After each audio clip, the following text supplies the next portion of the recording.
Nửa đêm nửa hôm của tới đây đòi tiền. Tôi không mượn gì ai hết, tôi không biết. Tôi không biết đâu.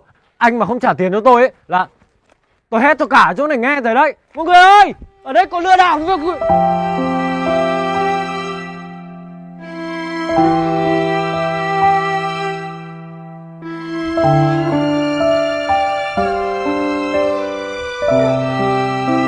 Anh vẽ xong chưa? Ngồi đây lạnh quá. Cuối cùng thì em cũng biết thế nào là bình thường rồi. Bình tĩnh và yêu người mình muốn. Tình yêu là tình yêu, là sự cảm nhận của trái tim với trái tim. Anh không thích em. Từ hôm nay anh sang nhà thằng Hưng ở đi. Anh không bắt tôi đây.